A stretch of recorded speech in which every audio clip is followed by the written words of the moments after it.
Və sağlamlıqda bəzi anlar var ki, yalnızca səni deyil, səni sevən insanları da üzür. Səni sevən insanları qorxudur. Bu xəstəliklərdən biri də epilepsiyadır. Bizim nevroloqumuz Jalə xanım Qarayeva bugün bu sahədəki bütün həssas anlara yaxınlaşacaq, yanaşacaq və inanıram ki, siz hər hansı bir məsləhəti götürüb artıq daha düzgün davranacaqsınız epilepsiya xəstələri ilə. Və Jalə xanıma sualları ünvanlamamışdan öncə mən onu deyim ki, Qurban Bayramı münasibəti ilə pulsuz aksiya var. Bunu mütləq biləsiniz. Yeganə Əliyeva, həkim cərrah mama ginekoloqumuz uşaq həsrətində olan ailələr üçün qəbul həyata keçirəcək və Yeganə Əliyevanın may ayında, yenə deyirəm, Qurban Bayramına görə bütün qəbulları pulsuz olacaq. 23 may tarixində də Gəncədə pasiyent qəbulu həyata keçirəcək. Mən istəyirəm indi artıq Jalə xanımla bir söhbətə başlayaq. Və niyə məhz epilepsiya məsələsinə toxunuruq? Çünki Jalə xanım Türkiyənin ən böyük epilepsiya mərkəzlərindən birində uzun müddət işləyibdir və orada topladığı təcrübələrlə bugün ölkədə bir çox insanlarımıza xidmət göstərir və Jalə xanım elektroensefalografiya üzrə mütəxəssisdir və epileptik tutmaların nədən baş verməsi və hansı halda insanlara necə yardım edə bilər, özünün nə qədər epilepsiya tutmuş xəstələri sağaltması təcrübəsi var Jalə xanımın. Jalə xanım, o zaman biz bilirsiniz nədən başlayaq? Buna sudurğa deyirlər də el dilində, yəni epileptik tutmalar. Bax, bunlar nədən yaranır? Bir sağlam insan hansısa bir müddət sonra epilepsiya tuta bilərmi? Bəli, hər an ola bilər, hər an ola bilər. Ümumiyyətlə, beyində, hər birimizdə ola bilər, bəli. İstənilən yaşda, uşaqda da ola bilər, orta yaşlı insanlarda da, yaşlarda da səbəblər müxtəlifdir. Ümumiyyətlə, epilepsiya nə olduğunu izah edeyim. Normalda beyin hüceyrələri, neyronlar arasında siqnallar nizamlı bir şəkildə ötürülür. Amma epileptik tutma zamanı ani bir elektrik boşalma, ani bir deşarj olur. Bu zaman epileptik tutma yaranır və epileptik tutmaların təkrarlanması artıq epilepsiya adlanır. Epilepsiya var, konvulsiv, qeyri-konvulsiv epileptik tutmalar var. Yəni konvulsiv dediyimiz bu zaman hər hansı bir motor komponent olur. Yəni qıc olma. Bugün göstərəcəm biraz üzərimdə tutmaların növlərini. İnsanlar da daha düzgün. Yəni qıc olma bu şəkildə, yəni motor bir komponent olur. Əlimiz, ayağımız yığılır. Yəni bir yerdə oturur və bax belə yığılır bir yerə hara gəldi. Yəni motor, yəni hərəkli bir komponent olur. Var non-kompulsiv, yəni qeyri-kompulsiv epileptik tutmalar. Bu zaman heç bir hərəkli motor komponent olmur. Yəni boş-boş sadəcə baxıb dala da bilər. Bu da epilepsiyanın bir növüdür. Bu zaman sudurğa baş verir. Bəli, hardasa 5-15 saniyə, indi bunu ətraflı izah etməyə çalışacağım. Ümumiyyətlə, epilepsiyalar fokal və generalizə olmuş epilepsiyalar var. Fokal epilepsiyaya keçmişdə partial epilepsiyalar deyildi. Fokal epilepsiya elektroensefalografiyadır. Ümumiyyətlə, beyində, beynin bir bölgəsindən, ya frontal, yəni alın nahiyəsindən, frontal lob deyirik, temporal lob deyirik, gicgah nahiyəsindən başlayır və belə deyim də, beynin bir bölgəsində. Amma generalizə epilepsiyalar hər iki, eyni anda beynin hər iki bölgəsinə yayılmış, belə deyim, deşarjlar elektroensefalografiyada və beyində də yayılır. Amma fokal epilepsiyanın da sonradan generalizə, beynin bir bölgəsində başlayıb hər iki beyin yarımkürəsinə yayılan forması da var. Bu da adlanır ikincili generalizə epilepsiyalar. Fokal epilepsiya, ümumiyyətlə epilepsiya barədə suallar çoxdur. Doktor, bütün epilepsiyada huş itirmi, şuur itirmi? Bütün epilepsiya növlərində öncədən hiss edirikmi? Ağrı olurmu? Gəlin fokal epilepsiyalar, yəni beynin bir bölgəsində olan epilepsiya barədə izah verim ki, fokal epilepsiyada aura bir çox hallarda olur. Aura nə şəkildə ola bilər? Buruna pis qoxunun gəlməsi, mədədən nəsə bir qalxmaq kimi hiss etməsi, xüsusilə temporal lob epilepsiyalarında. Aura dediyimiz, yəni öncədən sənə xəbər verir ki, mən gəlirəm. Amma hamısında olmur, bütün epilepsiya növlərində olmur. Öncədən, yəni tutma gələcək, hər hansı pis qoxu, bu çox xasdır, xüsusilə çox yayılmış fokal epilepsiya növlərindən temporal lob, yəni gicgah epilepsiyasından çox xasdır. Dejavu ola bilər və yaxud mədədən hər hansı bir hissin qalxması ola bilər. Aura olmaya da bilər və fokal epilepsiyalarda şuur itə də bilər, itməyə də bilər. Şuurun itmədiyi hallarda pasiyent ətrafı hiss edir, ancaq bədənin bir hissəsini hərəkət etdirə bilmir. Şuur itən növləri, məsələn, temporal lob, yəni dediyim kimi çox rast gəlinən gicgah epilepsiyası var, temporal lob epilepsiyası var. Bu zaman bəzən bu nevrozla da qarışdırılır epilepsiyanın bəzi növləri.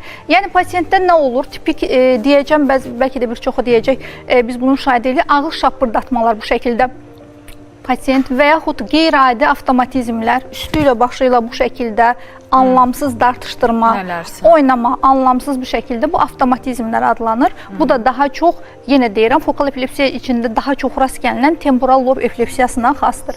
Var generalize epilepsiyalar. Generalize epilepsiyalar hər iki beyin yarımkürəsinə yayılmış.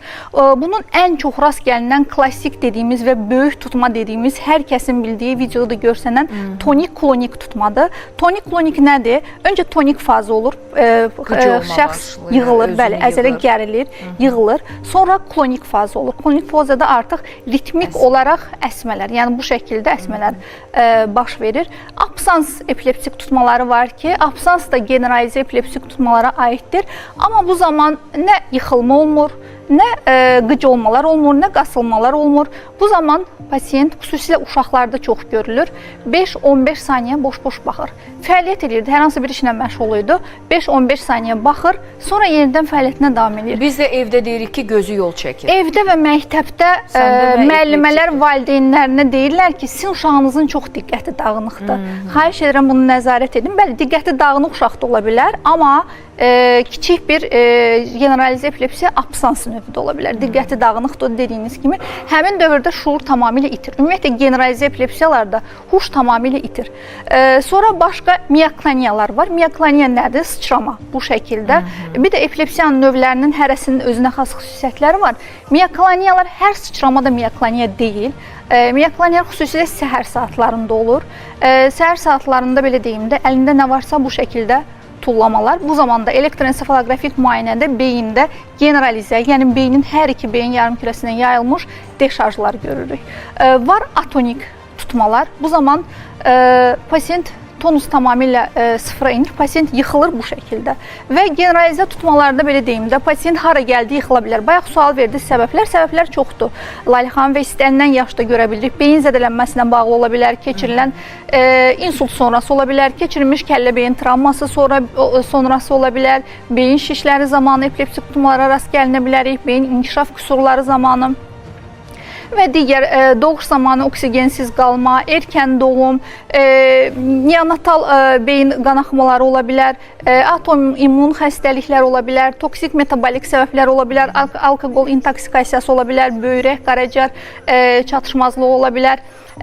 Qanda müxtəlif elektrolit pozulması, məsələn, çox vacibdir. Natrium, kalium, kalsium, magnezium pozulması nəticəsində epilepsiya... Bunları daim nəzarətdə saxlamaq lazımdır o zaman ki, yəni, qanda hər zaman normada olsun. Bəli, şübhəmiz varsa... Ona görə, bax, nevrolog yanına gedəndə qan təhlilləri istəniləndə çoxsu deyir ki, yəni, bu çəkic var da, baxdıq elədiz, xeyr. Əslində, nevrologiya ciddi bir sahədir. Ciddi, əlbəttə, burada qan təhlilləri mütləqdir.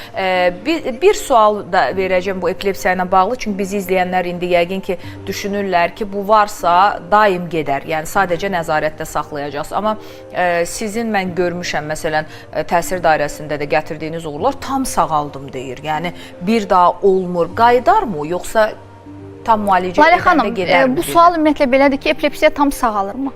Bizim cavabımız belədir. Epilepsiyanın bəzi növləri tamamilə sağalır. Növündən asılı. Bəli, növündən çox asılıdır. Bəzi növləri sağalmır. Bəzi növləri ömürlük dərman içməlidir. Bəzi epilepsik növləri var ki, buna simptomatik epilepsiya deyilir. O zaman beyin emeritəsində, baş beyin emeritəsində hər hansı bir üzvün patologiya olur və bu növünə xüsusilə əməliyyat göstərişdir, yəni neyrocərrahi müdaxilə göstərişdir. Bizə sual verirlər ki, doktor, mənim epilepsiyam var, əməliyyat olsam keçərmi? Əgər beyninizdə heç bir şey yoxdursa, əlbəttə ki, bu heç bir əməliyyata da ehtiyac yoxdur, əməliyyatla keçməz. Amma müasir zamanda tutma çoxdur, amma hər tutma epilepsiyadırmı? Bu da biraz qarışdırır beyinləri. Çünki bəzən qeyri-epileptik tutmalar, psixogen tutmalar, isterik tutmalar əvvəllər belə deyirdilər və yaxud konversiyon tutmalar deyirik, müasir adı konversiyon tutmalar. Epileptik tutmanı çox gözəl imitasiya edir, yəni təqlid edir. Bu zaman, yəni fərqlərini qısaca deyim, epileptik tutma adətən 1-3 dəqiqəni keçməz. Maksimum 3 dəqiqəyə qədər olar. Amma konversiyon tutmalarda, yəni psixoloji, qeyri-epileptik tutmalarda bu dəqiqə uzanır. 15 dəqiqədə ola bilər, 20 dəqiqədə ola bilər, yarım saat, 1 saat, hətta 2 saata qədər tutma davam edə bilər. Epilepsiya da bu dəqiqə uzana bilərmi? Uzana bilər. Amma bu çox acil, vacib bir məsələdir. Uzana bilər, xəstə epileptik statusa girə bilər. Mütləq təcili yardım çağırılmalıdır. Bu təcili yardımdan da qısa şəkildə danışacağım. Sonra qeyri-epileptik tutmalarla epilepsiyanın fərqi. Epilepsiya da adətən baş göz bu şəkildə qıc olmada bir tərəfə doğru gedir və göz almaları deviyasiyası, amma yəni psixoloji tutmalarda daha çox göz yumulu olur və açmaq istədiyimizdə bizə pasiyent müqavimət göstərir, belə deyim. Aydındır. Bir də bir məsələ var, bu qarışıqdan danışdınız, insan qarışıqsa, bəzən insanlar yuxuda olanda sanki uçurumdan düşür, boşluğa düşürlərmiş kimi və sıçrayışla da, belə həyəcanla da yuxudan oyanırlar. O yuxuda hansısa bir... Bu yuxu terroru və yaxud gecə terroru ola bilər. Bu ayrıca bir mövzudur. Təşviş, həyəcan, gərginlik, yəni emosional... Amma epilepsiya deyil də. Epilepsiya, gecə epilepsiyaları var. Xüsusilə frontal lob epilepsiyası, bəli, alın epilepsiyası deyirik. Gecə epilepsiyasıdır, adətən gecələr olur. Ona görə bayaq vurğuladım ki, səhərlər, axşamlar, gecələr olması epilepsiyanın növlərinə çox görə xastır. deyirəm? Bəlkə də bəzi adamda məhz yuxuda baş verir, gecə heç o Frontal bilmir lob ki, bunun epilepsiyası var. Necə bildirir? Çox mürəkkəb kompleks hərəkətlər olur. Ayaqlarında pedal çevirmə şəklində qışqırıqlar ola bilir. Hansı ki, bunu da yenə deyirəm, nevrotik pozuntu, nevrozlarla qarışdıra bilərlər.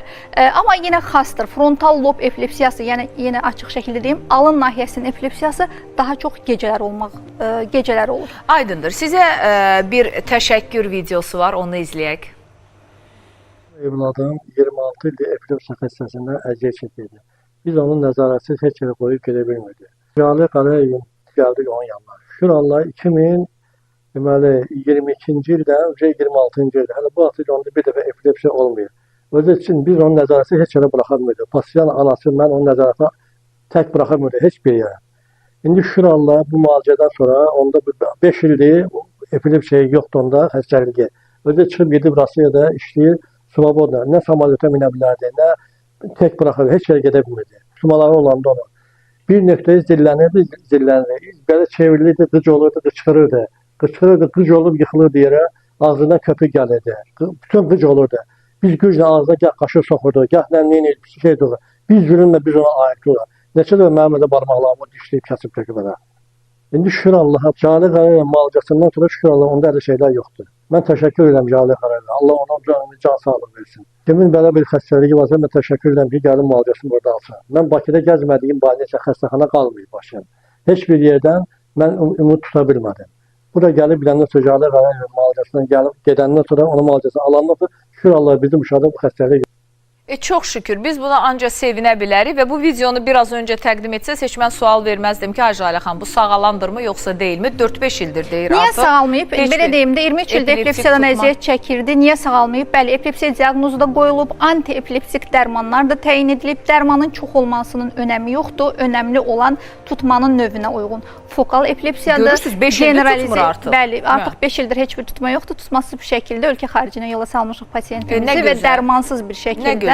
Tutmanın növünə uyğun. Beynin bir bölgəsindən gəlsə dərman ayrıdır, yayılmışdırsa yenə dərman ayrıdır, bir bölgəsindən gəlib yayılırsa yenə də dərman müalicəsi ayrıdır. Bunu düzgün etdikdə nəticə də əldə edə bilirik. Aydındır. Amma mən bir məsələdə də düzgün hərəkət etmək istəyirəm. Yanımda təsir dairəsində xüsusən bu kimi hallar baş verir. Görürsünüz ki, kiminsə bir epileptik tutması var və biz ona... Təsir dairəsində daha çox psixoloji tutmalardır. Ola bilər, o da ola bilər. Biz elə bir epileptikdir, qıc olmalı və s.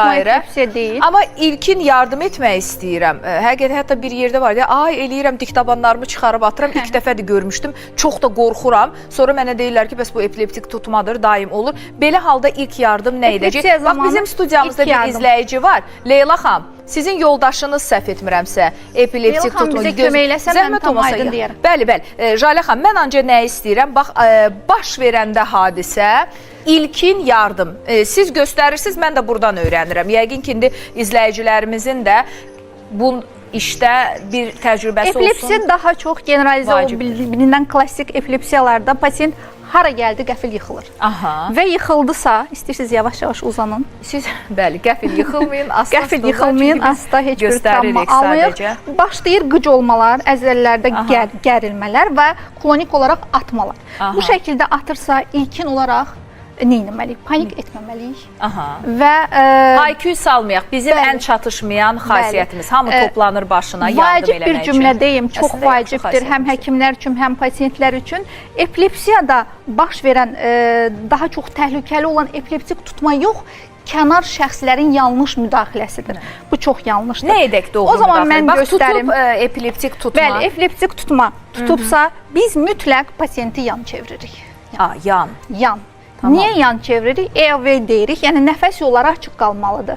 Necə gözəl göstərdəsində evdə var deyə epilepsiya. O bilir artıq o qıcıl barmaq hərəkətləri. Nəfəs yolları açıq qalmalıdır. Niyə? Çünki qusuntu, tüpürcək nəfəs yollarına gedib asfiksiya, boğulma falan verməsin deyə yan çeviririk.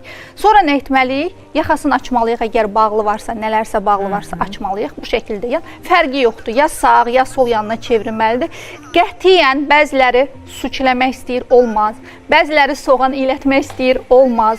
Bəziləri qaşıq salmaq istəyir, doktor qaşıq salmasam o ayılmayacaq deyirlər, çox yanlışdır. Bəzən də insanlar barmaqlarını salırlar və barmağın yarısı dişlənilir gedir. Ehtiyac varmı aslında? Ehtiyac onlara belə X deyək də biz olmaz qəti şəkildə. Heç biri? Heç biri qəti şəkildə olmaz. Niyəsini deyim. Çünki biz əlimizi salsaq, daha çox əli, həmin anda qaşıq tapmayanda əli salmağa çalışırlar. Əlimizi salsaq, pasiyentin dişlərini də zədələyərik, çənəsini də zədələyərik, öz barmaqlarımızı da zədələyərik. Çox vaxt gedir. Tutma beyində başlayır, beyində bitir. Biz onu bitirə bilmərik əllərimizlə. Və yaxud qıc olmaları, yığılmalar varsa əzələlərdə biz o hərəkətlərə də belə elə mane ola bilmərik.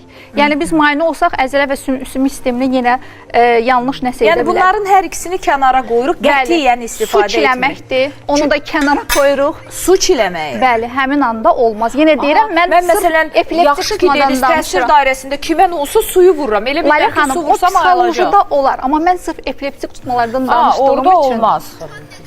Hə, xırıltı gəlir, amma dediyim kimi, yan dediyim kimi çevirdik. Nə qədər belə gözləyək?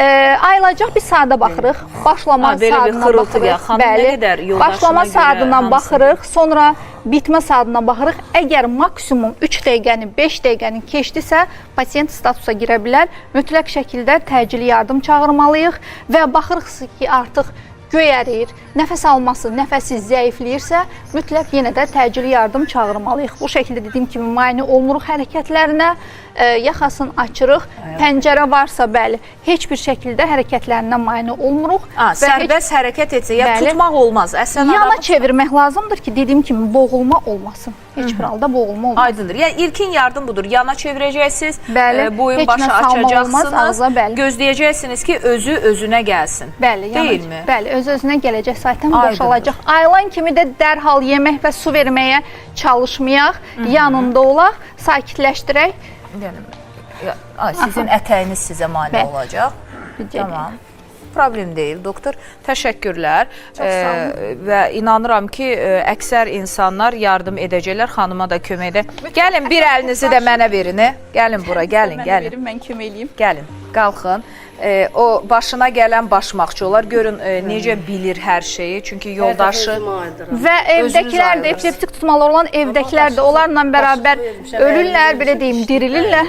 Siz qaşıq da vermişsiniz. Eləyirsiniz, sən qaşıq. Bugündən bilin ki, siz o qaşığı salmaqla heç bir tutmanı beyində dayandıra bilməz. Sadəcə yan çevirin, heç bir təhlükə yoxdur və pasiyentin dilini udma ehtimalı yoxdur. Bəs o dil qatdalanır sanki, insanlar əsas ona görə, sanki dili tutacaqlar. Dil qatdalanacaq, udacaq, o mifdir Layla xanım, elə bir ehtimal yoxdur. Yoxdur. Tamam, aydındır. Tək olmasın, nə deyirəm ki, biz insanlarda bəli, avtomatik bir qorxma hissi var. Bax, bu epileptik tutması olan insanlar daim hansısa bir dərmanı öz üzərlərində gəzdirmək. Çünki aura dediniz az öncə. Aura xəbər verir ki, indi epileptik tutma başlayacaq. Dərhal atsınlarmı, yoxsa necə? Elə bir dərman yoxdur ki, dərhal onu atın və tutmam dayansın. Epileptik tutmalardan əziyyət çəkən pasiyentlər nəyi etməməlidirlər? Həkim təyinatı ilə olan dərmanları öz başına kəsmək heç bir halda olmaz. Yuxusuz qalmaq heç bir halda olmaz. Ac qalmaq heç bir halda olmaz. Və təhlükəli işlərdə, əgər tutmalar aktivdirsə, təhlükəli işlərdə işləməyə icazə vermirik. Məsələn, növbəli işdir, gecə siminidir, təhlükəlidir, hündürlükdür. Bu işlərdə işləməyə çox da icazə vermirik. Bizə bir sual daxil olub. Deməli, doktor Salam yazır, həyəcanlanan kimi danışanda gözümdən qeyri-ixtiyari yaş axır. Bu nədən ola bilər?